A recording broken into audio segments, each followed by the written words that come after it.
Welcome to this great lesson, creating a fundraising presentation deck to share your story with investors. This is the third lesson on the course, Fundraising Fundamentals. At the end of this lesson, you will know, 1. What is a fundraising presentation deck? 2. How can a presentation deck help my business? 3. What goes into a good presentation deck? Imagine Bibiana runs a small online shop where she sells bike baskets that can be easily removed without tools and used as shopping baskets at the grocery store. Bibiana has protected her product and has sold quite a few baskets, and she's assembled a talented team who can help her build even better ones. She has big dreams, though, of getting her baskets on not just a few bikes, but millions of them. Bibiana knows that to achieve her dream of being the Baroness of Baskets, she needs to book some meetings with investors. What could Bibiana share at those meetings to convince them to invest in her bike basket business? Look at these multiple choice questions. In your opinion, which of these should Bibiana share with potential investors? 1. Stories about her team. 2.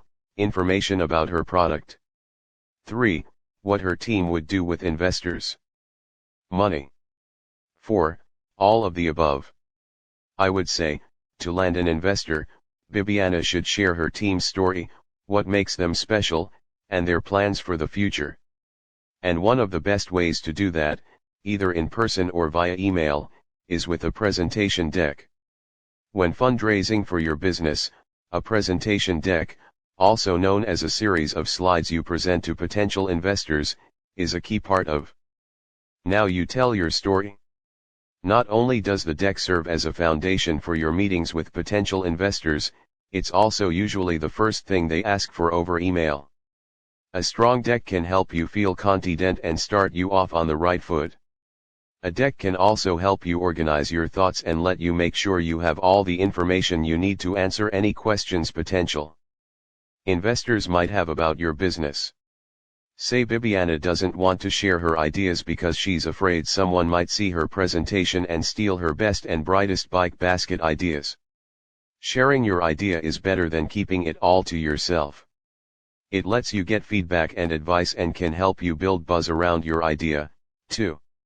So you usually don't have to worry about having a non-disclosure agreement, and if your business is so fragile that someone could steal what makes it so special just by reading your deck, then you might want to think about how you'll protect your trade secrets over the long term, and if that's sustainable.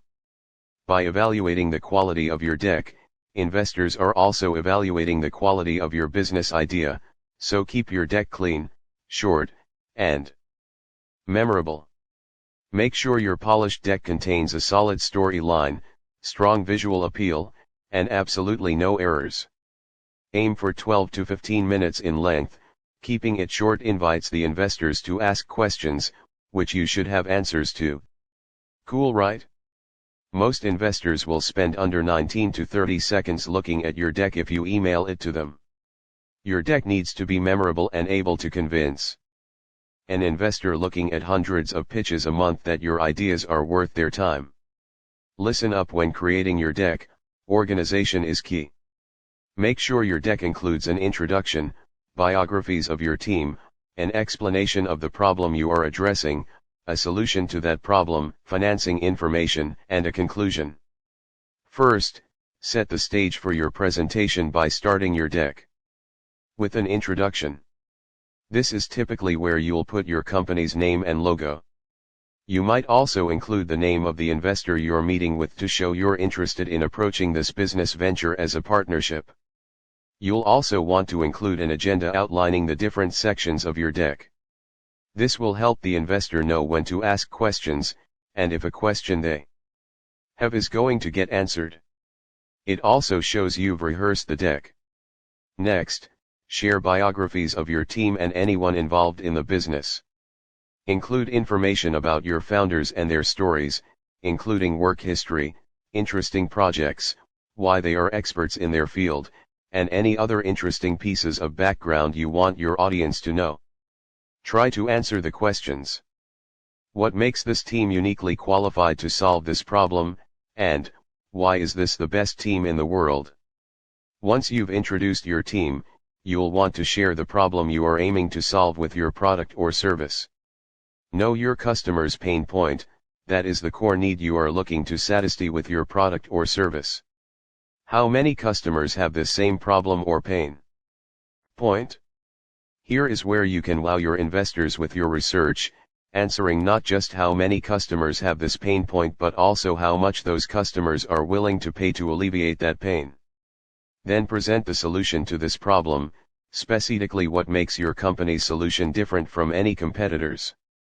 In a perfect world, here's where you'd put metrics about how many customers have given you business, or other metrics that are important to investors in your business sector. If you haven't launched yet, though, you probably don't have that information available. That's okay, it just means you'll spend more time talking about what your product does rather than metrics that don't exist yet. Next comes the financing part. Investors want to see that you're responsible with money and use it efficiently, and this is where you can show that to them. List out all your existing capital, who you've raised it from, and what you've done with it, as well as how much you have in the bank currently.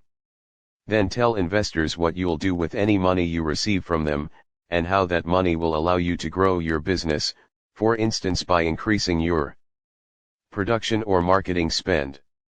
You should also share your burn rate, how fast you spend money and in what intervals, and valuation, how much you believe your company is worth. There are various free online tools you can use to calculate your business valuation. Once you've shared all this with investors, make sure to end your presentation deck with a conclusion. This can be as simple as a thank you with a photo of your company's employees. Ending on a team photo will leave investors with an impression of the real people who are going to be doing the hard work it takes to make your business a success, rather than just faceless roles and names. Once you have everything in your deck, it's time to practice and prepare.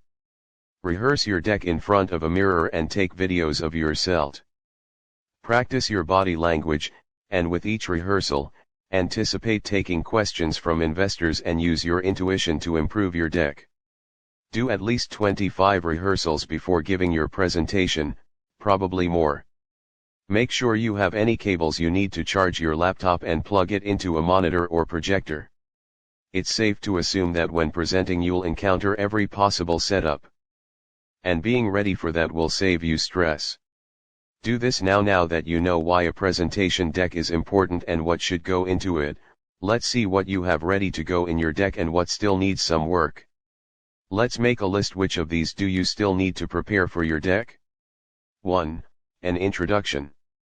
2. Team biographies. 3. Customer's problem or pain point. 4. My team's solution to that problem. 5. Financing information. Let's make a list. Which of these do you still need to prepare for your deck? 1. Customer's problem or pain point. 2. My team's solution to that problem. 3.